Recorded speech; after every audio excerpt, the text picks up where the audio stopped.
1872 की। जैसा कि आपको बोर्ड पे डिस्प्ले हो रहा है वैसे ही सारी क्लास चलेगी। आज ये फर्स्ट क्लास रहेगी। सुबह रोज 8 बजे से 9 के बीच में आपको लाइव क्लास मिलेगी।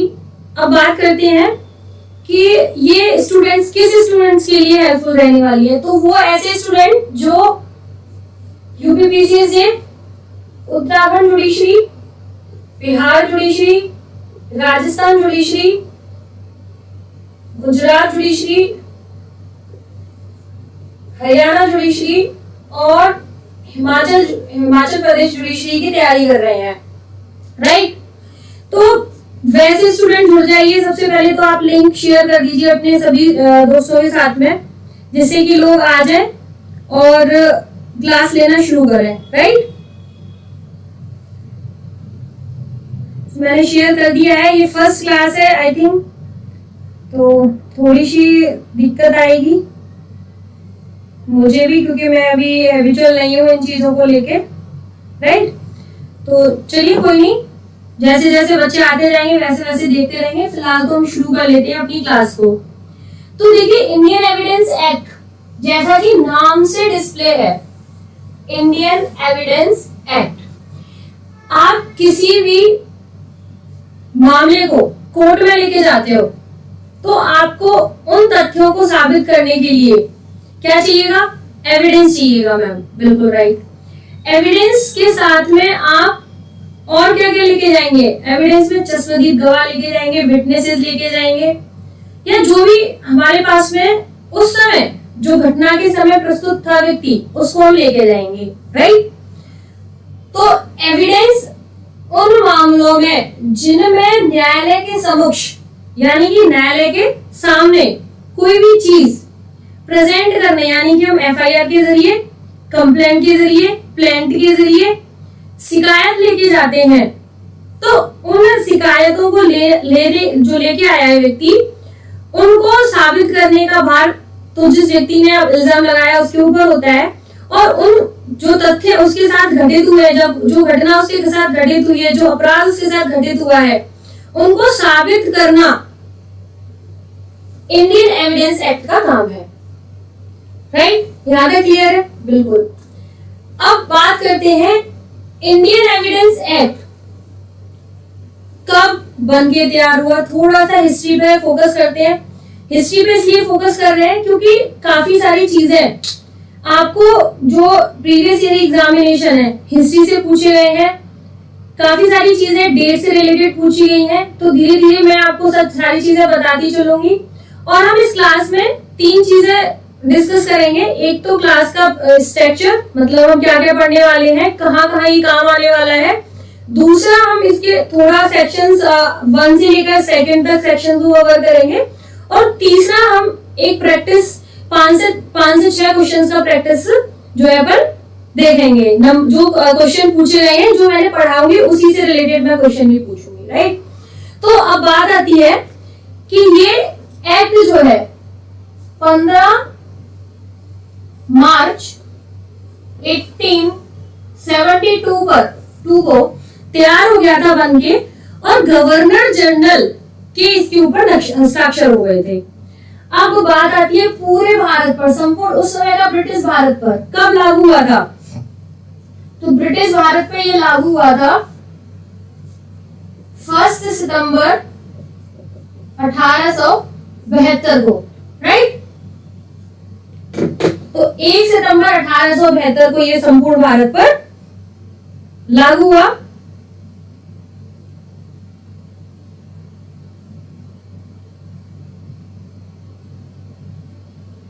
लाइव चल रहा है सही से, मैं थोड़ा सा देख लेती हूँ, क्योंकि दिक्कतें ये आती हैं कि परेशानियां ये हो रही है ना मेरे सामने कि मैंने कभी लाइव जाके देखा नहीं है, क्लासेस नहीं ली है। आपको रिकॉर्डेड क्लासेस तो काफी दी है मैंने, बट ये कोशिश रहेगी थोड़ा इधर उधर हो जाएगा तो आप संभाल लीजिएगा, राइट। तो 1 सितंबर 1872 अपने को याद रखना है, ये उस समय के ब्रिटिश भारत पर कंप्लीटली लागू था। अब बात करते हैं जम्मू एंड कश्मीर और किस किस राज्य पर कहां कहां ये एविडेंस एक्ट लागू नहीं है। तो आपको एक चीज याद रखनी है कि अब ये जब ये लिखा था, यानी कि ये प्रवर्तन में आया था, तो जम्मू एंड कश्मीर पर लागू नहीं था। क्यों लागू नहीं था? क्योंकि यहाँ पर धारा 370 लागू थी जम्मू एंड कश्मीर पे। तो अब ये धारा जो है क्या कर दी गई है, बिल्कुल खत्म कर दी गई है हमारे प्रधानमंत्री श्री नरेंद्र मोदी जी के द्वारा, राइट। तो आपको जो Jammu and Kashmir reorganisation bill है, Jammu and Kashmir reorganisation bill 2019 के द्वारा जो सारे एक्ट में आप पढ़ते थे ना, जम्मू एंड कश्मीर के अलावा संपूर्ण भारत पर लागू है, तो वो एक लाइन आप हटा दीजिए, ये अब लागू है संपूर्ण भारत पर, जम्मू एंड कश्मीर इंक्लूड है, राइट। अब बात करते हैं पहले बेसिक चीज की कि एविडेंस एक्ट क्या कहता है, इसकी प्रस्तावना क्या कहती है, राइट। प्रस्तावना में आपको ये देखने को मिलेगा, साक्ष्य की विधि का समेकन, परिभाषा और संशोधन करना समीचीन है। अब देखिए, आप खुद समझदार हैं, किसी कोई भी एक्ट, भले ही कॉन्स्टिट्यूशन, भले ही आईपीसी, सीआरपीसी, सीपीसी, एविडेंस या कोई भी ऐसा एक्ट संपूर्ण तरीके से अपने आप में पूर्ण नहीं है। तो जब भी हमें जरूरत पड़ती है तब तब हम उस एक्ट में संशोधन करते हैं। तो इस प्रस्तावना का मतलब है कि जब जब हमें जरूरत पड़ेगी तब तब हम इस एक्ट में संशोधन करेंगे, राइट। तो प्रस्तावना समझ में आ गई। सबसे पहले आपको ये प्रस्तावना ही समझनी है। अब दूसरा है लेक्स फोरी विधि। लेक्स फोरी का हिंदी मतलब स्थानीय विशेष की विधि, स्थानीय विधि, फोरम की विधि, या जिस देश में ये विधि जो केस है जो चल रहा है उन तथ्यों को साबित करना उस देश की विधि का अधिकार होगा और उस विधि को ही हम उस देश में एप्लीकेबल करेंगे, राइट। अब इस विधि को हमने समझ लिया कि ये एक लेक्स फोरी विधि है, स्थानीय विशेष की विधि है। अब ये किन किन के ऊपर लागू है? कोई सक्षम साक्षी, कोई व्यक्ति जो सक्षम साक्षी है या नहीं, सक्षम साक्षी है या नहीं, ये कौन डिसाइड करेगा? ये कोर्ट डिसाइड करेगा, राइट। दूसरा, लिखित द्वारा साबित करना, लिखित द्वारा साबित होना, राइट। तीसरा, किसी तथ्य को साबित कर पाना या ना कर पाना, ये किसके ऊपर डिपेंड करता है? आप न्यायालय में जाएंगे, आप अपनी फाइल लेके गए, आपके ऊपर कोई मुकदमा हुआ और आप उसमें सक्षम साक्षी है या नहीं, ये कौन डिसाइड करेगा? ये न्यायालय डिसाइड करेगा, बिल्कुल सही। अब मैडम तीसरा क्वेश्चन आता है कि क्या यह एक प्रक्रियात्मक विधि है? कैसी विधि है ये? तात्विक विधि है, प्रक्रियात्मक विधि है? तो माय डियर फ्रेंड्स, ये एक प्रक्रियात्मक विधि है, प्रोसीजरल लॉ है ये। कैसी विधि है? प्रक्रियात्मक विधि। अब भाई, अब आप मानने वाले तो हो नहीं, क्योंकि लॉ के छात्र हो, कुछ आप एडवोकेट्स भी हो, कुछ आप स्टूडेंट्स भी देख रहे हो। तो प्रक्रियात्मक विधि भाई किस जगह कहा है और किस जगह लिखा है? तो आपको याद रखना पड़ेगा एक केस, दाता शिवा वर्सेस राज, ठीक है, AIR 1967, यस 1967, बिल्कुल। साक्ष्य विधि एक प्रक्रियात्मक विधि है, यह एक भूतलक्षी प्रभाव रखती है, बिल्कुल भूतलक्षी प्रभाव भी रखती है। एक और केस याद रख लो, 1908 का है, ये 1968 का हो गया, ये दाता शिवा वाला। राजस बनाम सुरेंद्र,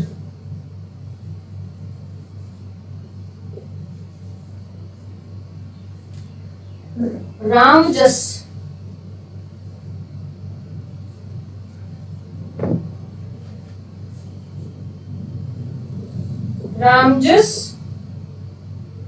वर्सेस सुरेंद्र, इलाहाबाद का केस है, सुरेंद्रनाथ। AIR है 385, 380, इलाहाबाद लिख लेना है आपको, राइट। 1908 का मामला है। अब आपको दो केस याद हो गए, दो केस से आपको पता चल गया कि भाई मैम क्या बताना चाहती हैं, साक्ष्य विधि एक प्रक्रियात्मक विधि है, राइट। तो इससे आपको कोई कंफ्यूजन नहीं होगा। दूसरा, आप यदि एलएलबी के छात्र देख रहे हैं या एलएलबी के स्टूडेंट्स मुझे देख रहे हैं तो उन्हें भी दो केसेस मिल गए। जब एविडेंस एक्ट को आप लिखोगे, आपके जो पेपर है सेमेस्टर से उनमें आएगा, तो आपको ये दो केसेस याद रखने हैं कि किन केसेस के द्वारा जो एविडेंस एक्ट को प्रक्रियात्मक विधि कहा गया है, राइट।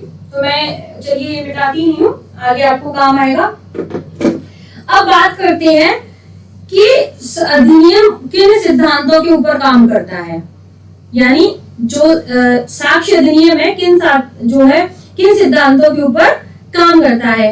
आवाज क्लियर आ रही है मेरे दोस्त?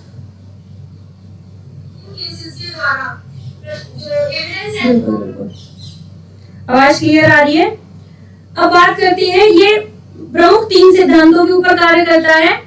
पहला है विवादक तथ्य तक ही सीमित होना चाहिए, विवादक तथ्य तक ही सीमित होना चाहिए। विवादक तथ्य आपको याद रखना है। विवादक तथ्य तक यानी कि जो चीज विवाद में है उन्हीं चीजों को आप कोर्ट में साबित करोगे। जो चीज अपने आप में विवादक है उन्हीं चीजों को आप वहां जाकर साबित करोगे। दूसरा, सभी मामलों में सर्वोत्तम साक्ष्य पेश किया जाना। सर्वोत्तम, भाई ऐसा नहीं है कि इररिलेवेंस फैक्ट लेके चले जाओ, सर्वोत्तम साक्ष्य लेना जरूरी है।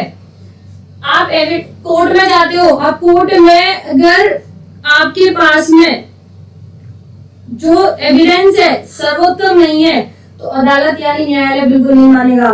आप ऐसे ही परेशान करने चले गए हो तो आपको फटकार के और चला जाएगा। तीसरा, अनुश्रुत साक्ष्य यानी सुने सुनाए साक्ष्य नहीं होने चाहिए। सुने सुनाए, राइट, सुने सुनाए साक्ष्य नहीं होनी चाहिए कि मैंने फला व्यक्ति को कहा, कहते हुए सुना कि वो फला व्यक्ति को मार देगा। हो सकता है कि उसी व्यक्ति ने मारा हो, तो हो सकता है वहां पर काम नहीं होगा। सुने सुनाए साक्ष्य नहीं होने चाहिए, राइट।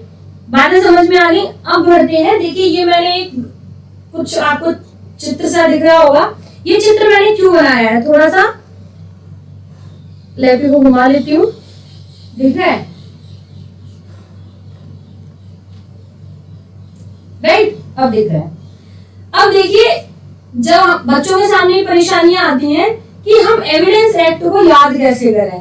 हमने एविडेंस एक्ट, मैम आपने जो पढ़ाया बिल्कुल समझ में आ गया। एविडेंस एक्ट को याद करने की छोटी सी ट्रिक है।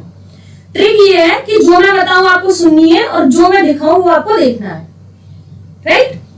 एविडेंस एक्ट हम बात कर चुके हैं, 1 सितंबर 1872 में बना था। कितने चैप्टर्स थे इसमें? भाई इसमें जो है चैप्टर्स की संख्या 1 से लेकर 11 थी। अब यहाँ आ जाइए, आपकी 2 नंबर की गाड़ी पर आ जाइए। जो पैर होते हैं ना आपके, आप कहो कहीं जाना है, आपको कैसे जा रहे हो? 2 नंबर की गाड़ी से जा रहे हैं, यानी कि हम अपने पैरों से जा रहे हैं। जब ये 2 पैर बन के एक और एक मिलकर क्या बनता है? 2 बनता है, आई नो, बट एक और एक मिलकर 11 भी बनता है। एक और एक ऐसे मैं लिख देती हूँ तो 11 बनता है।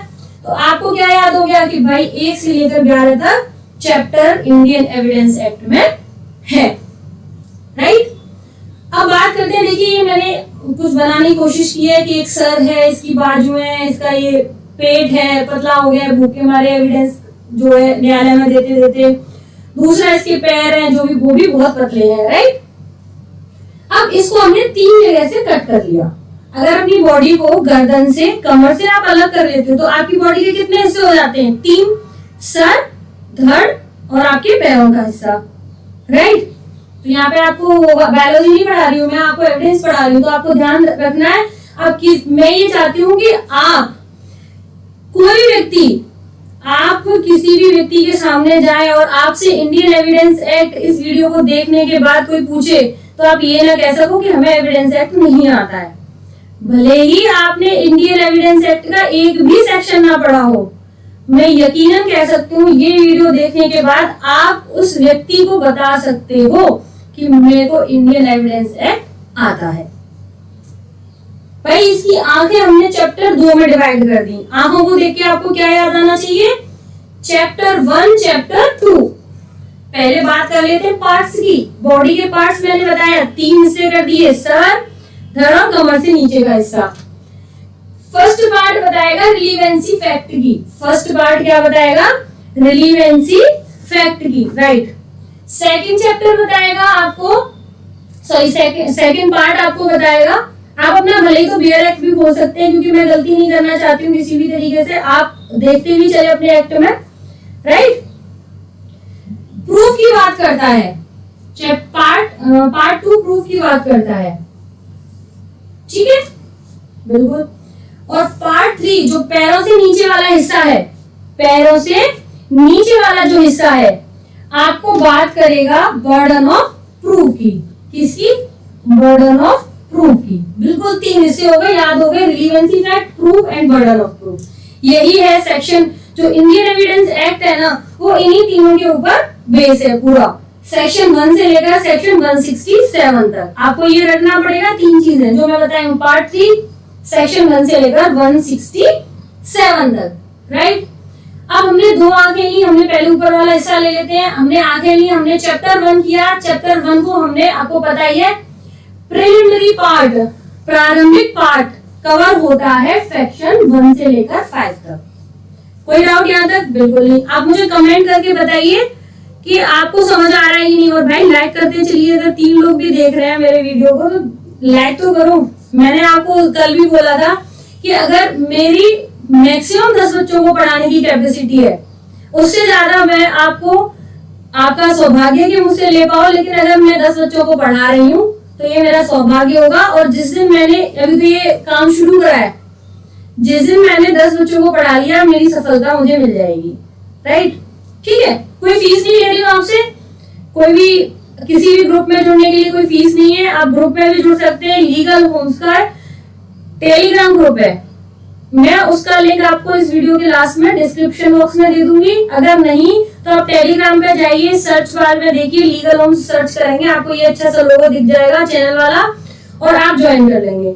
दूसरा, अगर आप मुझसे पर्सनल मैसेज से जुड़ना चाहते हैं, इसी नाम से, लीगल होम्स के नाम से इंस्टाग्राम पर मैंने अकाउंट बना रखा है, वहां फॉलो कीजिए। कोई भी दिक्कत आती है, कोई भी परेशानी आती है, कहाँ, जहां आपको नोट्स चाहिए, आपको कोई गाइडेंस, पर्सनल गाइडेंस चाहिए, या आपको कोई ऐसा क्वेश्चन जब आप कहीं अटकते हैं तो वहां समझ में नहीं आ रहा, तो आप क्या कर सकते हो, मुझसे वहां मुझे फॉलो कीजिए और मुझसे मैसेज कीजिए। अगर मुझे लगेगा, आप मुझे अपना नंबर दीजिए, मैं आपके नंबर को व्हाट्सएप ग्रुप में ऐड कर दूंगी, राइट। तो वहां पे मैं कई सारी चीजें करती हूँ। तो ये तो प्रमोशन हो गया, आप आगे बढ़ते हैं।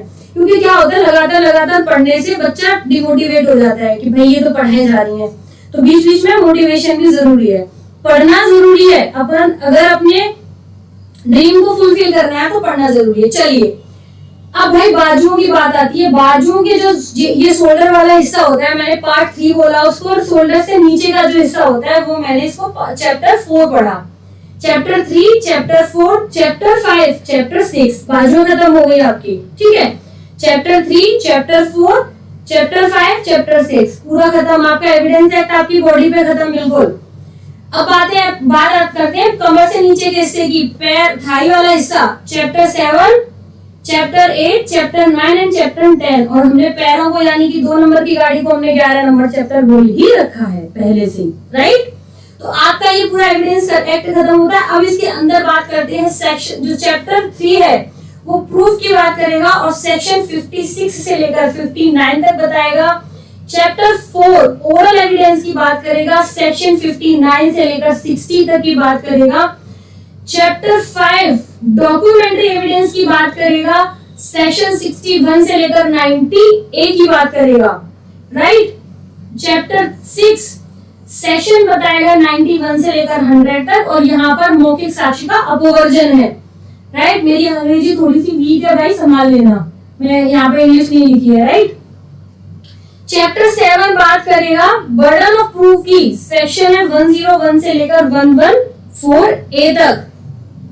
अब बच्चों के सामने दिमाग में सवाल आ रहा होगा कि मैम तो पढ़ाई जा रही हैं, हम कैसे लिखें इसको। तो भाई देखो, फिक्र करने की जरूरत नहीं है, क्लास के बाद में इसका स्नैपशॉट आपको टेलीग्राम ग्रुप में मिल जाएगा, ठीक है। जो मैंने पढ़ाया मैंने इसलिए डिलीट नहीं किया, अभी बहुत कुछ करना है, जल्दी जल्दी खत्म करते हैं, राइट।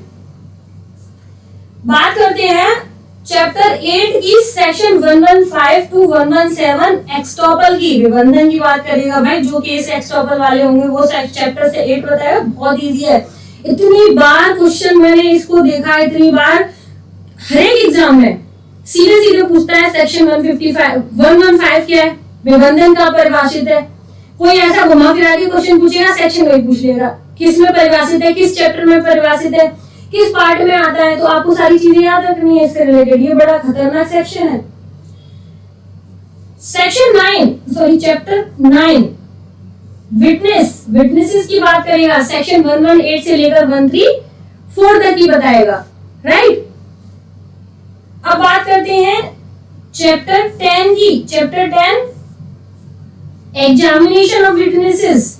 भाई जो वकालत करते हैं उनको अच्छे से समझ में आ रहा होगा एविडेंस एक्ट, लेकिन जो उन्होंने वकालत नहीं की है या एलएलबी कर रहे हैं या बीएलएलबी कर रहे हैं अभी, या जो प्रिपरेशन कर रहे हैं, उनको एविडेंस एक्ट हो सकता है थोड़ा अभी टफ लग रहा हो, लेकिन आप यदि ये चीज याद कर लेते हो ना तो आपने आधा एविडेंस खत्म कर दिया, आपने आधा एविडेंस खत्म कर दिया, राइट। अब बात करते हैं चैप्टर 11 की। चैप्टर 11 मैंने बताई रखी हूं। सेक्शन 167 और एडमिशन और रिजेक्शन की बात करता है। एडमिशन और रिजेक्शन किसका होगा, एविडेंस एक्ट का, एविडेंस का ही होगा, ठीक है।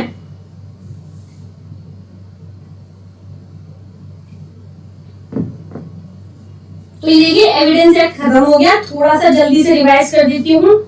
सेक्शन जो एविडेंस एक्ट है 3 पार्ट्स में डिवाइडेड है।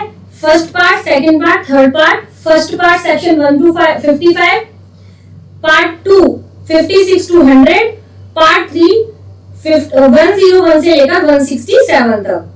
चैप्टर की बात करूं, चैप्टर 1 से लेकर चैप्टर 11 तक। चैप्टर 1 को हमने पार्ट 1 को हमने गर्दन से और आंखों मतलब ऊपर वाले हिस्से से आंखों से हमने डिनोट किया है, चैप्टर 1, चैप्टर 2। उसके बाद शोल्डर का यूज करा है, फिर हैंड का यूज करा है, चैप्टर 3, 4, 5 एंड 6। उसके बाद थाइस का प्रयोग किया है 7, 8, 9, 10। और जो आपके पैर चलते हैं वो 2 नंबर की गाड़ी, राइट। अब आपको याद करने वाली चीज क्या है, सिर्फ और सिर्फ relevancy fact, proof and burden of proof. 3 चीजें याद करनी है। प्रूफ आपको क्या करना है, सबसे पहले रिलीवेंसी ऑफ फैक्ट देखना है, उसके बाद में प्रूफ देखना है, उसके बाद में बर्डन ऑफ प्रूफ देखना है। ये 3 पार्ट में बटेगा। चैप्टर 1 प्रिलिमिनरी पार्ट की बताएगा, रिलीवेंसी फैक्ट की बात बताएगा। चैप्टर 3 प्रूफ करेगा, कैसे प्रूफ होगा, ओरल होगा, डॉक्यूमेंट्री होगा और अपवर्जन होगा, मौखिक साक्ष्य का अपवर्जन होगा। 7 में बर्डन ऑफ प्रूफ आएगा, 8 में एक्सटॉपल, 9 में विटनेसेस, 10 में एग्जामिनेशन ऑफ विटनेसेस और आपका आप गंगा ना लिया, आपने 11 चैप्टर याद कर लिया, आपने एडमिशन और रिजेक्शन कर लिया, राइट। ये चीज समझ में आ गई। आगे बढ़े। आपको आगे बढ़ने के लिए आपको करना क्या होगा, आपको मेरे को मैसेज करना पड़ेगा, राइट। आप मैसेज भी करके चलिए, मैम कैसी लग रही है क्लास, मुझे पता भी तो चले। चलिए खैर, अब बात करते हैं सेक्शन नंबर 1 की। सेक्शन नंबर 1 की भाई फिक्र मत करना, इसका स्नैपशॉट मिल जाएगा आपको इस वाले का। इसको डिलीट नहीं करूंगी, इसको तब तक डिलीट नहीं करूंगी जब तक कि आपको याद नहीं हो जाता, ठीक है। सेक्शन 1 की बात करेंगे। सेक्शन 1 क्या कहता है अपना, सेक्शन 1 इंडियन एविडेंस एक्ट का। भाई 2 सेक्शन करेंगे आज, सेक्शन 1 एंड सेक्शन 2, और इतने अच्छे से करेंगे कि आपको सोते हुए भी जगा दे कोई व्यक्ति तो आप कहो कि भाई सेक्शन 1 क्या कहता है, इंडियन एविडेंस एक्ट क्या कहता है, राइट। तो सेक्शन 1 क्या कहता है अपने को वो देखना है। इसके लिए आपको इंडियन एविडेंस एक्ट निकालना पड़ेगा, जिसमें आपको दे रखा है इंडियन एविडेंस एक्ट, लिखा हुआ है 1 सितंबर 1872 को संपूर्ण भारत पर सिवाय किसके सिवाय, एक तो 4 सेना न्यायालय याद रखने आपको। भाई ऐसे ही पूछा जाता है और ऐसे ही लिखना है।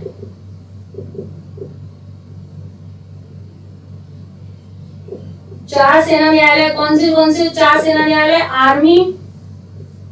Army act, naval discipline act,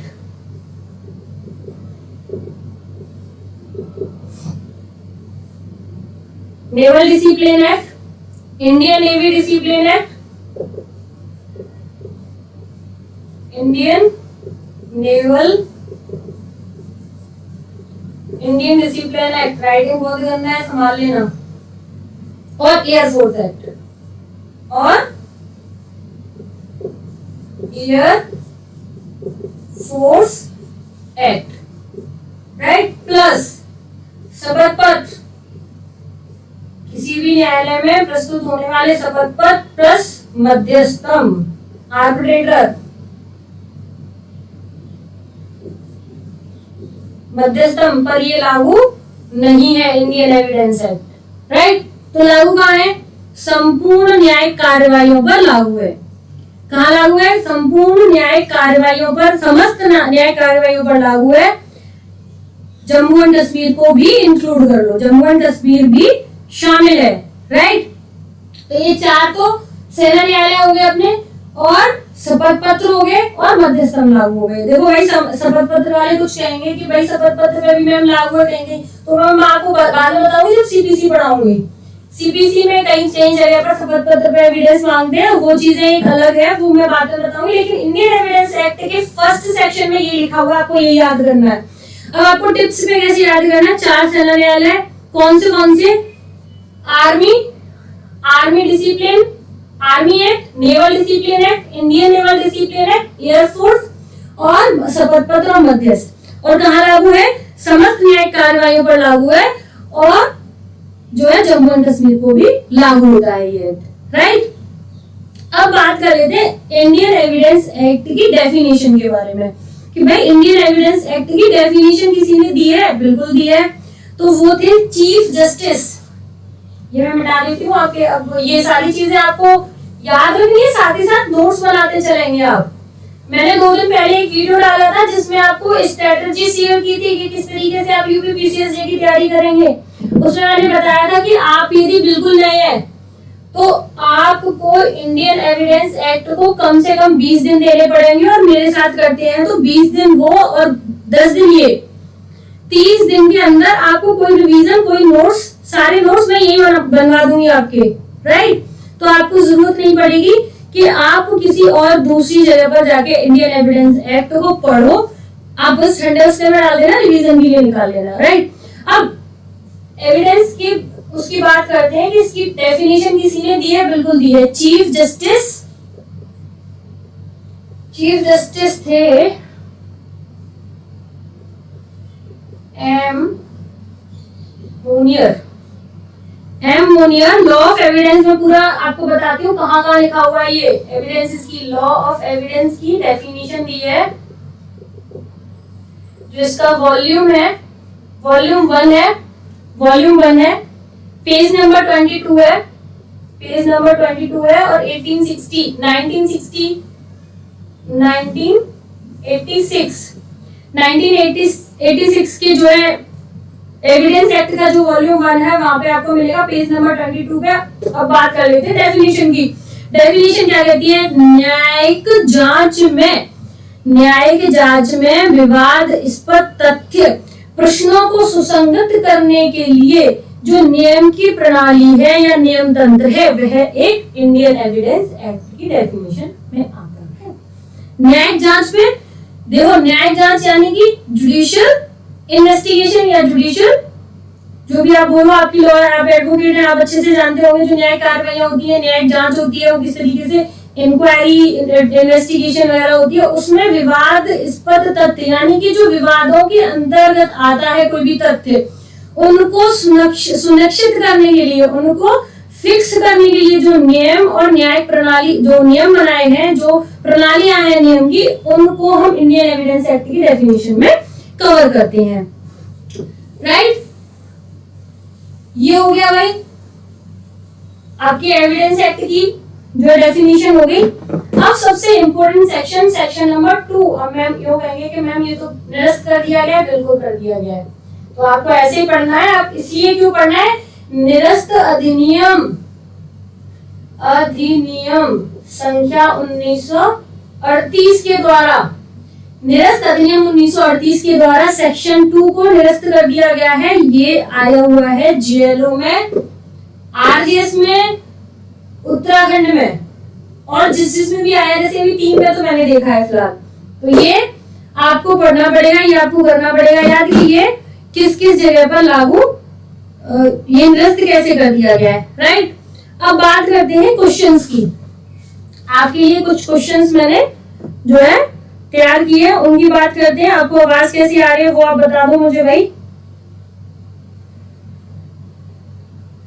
आवाज क्लियर आ रही है सबको?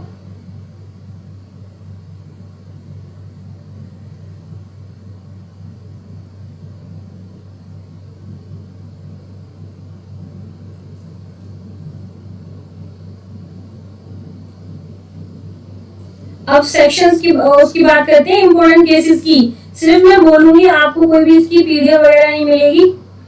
पीडीएफ के लिए आपको करना क्या पड़ेगा, पीडीएफ नहीं, इसके स्नैपशॉट लेके भेज दूंगी मैं आपको क्या क्या क्वेश्चन पूछे हुए हैं। क्वेश्चन नंबर 1, भारतीय साक्ष्य अधिनियम कब परिवर्तन में आया? तो आपको पहले बताया था 1 सितंबर 1872 को।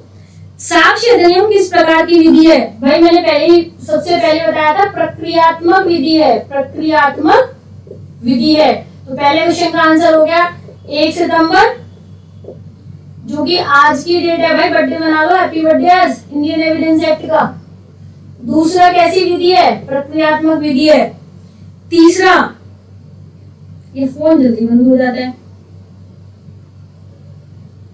साक्ष्य विधि, साक्ष्य की विधि कैसा प्रभाव रखती है? तो भूतलक्षी प्रभाव रखती है, भूतलक्षी प्रभाव रखती है, भूतलक्षी प्रभाव रखती है Indian evidence act. Fourth question, भारतीय साक्ष्य अधिनियम 1872 का उद्देशिका के अनुसार क्या है? तो मैं बता चुकी हूँ, साक्ष्य की विधि का समेकन, परिभाषा और संशोधन करना। क्या करना? विधि का समेकन, परिभाषाओं में संशोधन करना या परिभाषाओं को संशोधन करना। साक्ष्य विधि के संबंध में क्या सत्य है? तो भाई देखो, मैंने एक चीज नहीं बताई आपको, वो मेरे लिए एक बहुत मिस्टेक हो गया मेरे से, कि ये सर जेम्स स्टीफेन के द्वारा लिखित है। जेम्स स्टीफेन द्वारा ये तैयार किया गया था इंडियन एविडेंस एक्ट। और इसका हैप्पी बर्थडे डे यार आप याद रख लेना, आज 1 सितंबर को फर्स्ट क्लास हो रही है, ठीक है। भारतीय साक्ष्य अधिनियम किस पर लागू होता है? तो ये अवमानना की कार्यवाही पर लागू होता है। भारतीय साक्ष्य अधिनियम की धारा 2 को किस अधिनियम द्वारा निरस्त कर दिया गया? तो भाई मैं बता चुकी हूँ, निरस्त अधिनियम 1938 के द्वारा, निरस्त अधिनियम 1938 के द्वारा। साक्ष्य शब्द का अर्थ है, मैं परिभाषा बता चुकी हूँ, साक्ष्य शब्द का अर्थ ऐसी वस्तुओं से है जिसको किसी विवादग्रस्त तथ्यों को साबित किया जाता है, विवादग्रस्त तथ्यों को साबित किया जाता है। साक्ष्य विधि किस प्रकार प्रक्रियात्मक होती है? यह दूसरी बातों से के साथ साथ ही यह भी बताती है कि कोई भी तथ्य कैसे साबित किया जाता है। भारतीय साक्ष्य अधिनियम 1872 का विस्तार भारत में कहाँ है? भाई संपूर्ण भारत पर लागू है। तो ये अब आपको याद रखना है, संपूर्ण भारत पर, ये नहीं बोला जम्मू एंड कश्मीर को छोड़कर, ठीक है। और सेना न्यायालय वाला तो आपको याद रखना है, जब मेंस में आएगा तब याद देख लेना उस चीज को, ठीक है। भारतीय साक्ष्य अधिनियम किन कार्यवाहियों में लागू होती है? तो न्यायालयों या किसी के समक्ष की गई कार्यवाहियों में लागू होती है। क्वेश्चन दोबारा रिपीट करती हूँ, भारतीय साक्ष्य अधिनियम किन कार्यवाहियों में लागू है? तो न्यायालयों या किसी के समक्ष की गई न्यायिक कार्यवाहियों में। लास्ट क्वेश्चन, भारतीय साक्ष्य अधिनियम किन कार्यवाहियों में लागू नहीं होती है? तो किसमें लागू नहीं होती है? ये मध्यस्थ और शपथ पर लागू नहीं है। सारी चीजें बता चुकी हूँ। यदि आपको अभी भी कोई भी डाउट है तो मुझे कमेंट बॉक्स में पूछ सकती हैं। मोस्ट वेलकम है आपका। और सबसे बड़ी चीज है रिवीजन। आप रिवीजन करोगे तो आपको फल मिलेगा रिवीजन का। अब हम शाम की क्लास में मिलेंगे। शाम को क्लास होगी 4 से 5। मैं पूरी कोशिश करूंगी, आईपीसी की क्लास होगी, कि आपको अभी तक जो मैंने पढ़ाया है, फिलहाल आपने मैंने वीडियो डाले हुए हैं, आपको पोस्ट उस पर दिख जाएगा। चैनल पर जाएंगे तो प्लेलिस्ट में जाएंगे, चैनल में के प्लेलिस्ट में आपको जो है आईपीसी से रिलेटेड कई सारे वीडियोस मिल जाएंगे। मैं कोशिश करूंगी उन सारे जो मैं पढ़ा चुकी हूँ उनको एक बार रिवीजन करा दूं और उसके बाद आप आगे क्लास को लेके चलेंगे। सो फ्रेंड्स, ये थी आज की class. Have a great day, bye bye. दोस्तों के साथ शेयर जरूर कर देना। बाय।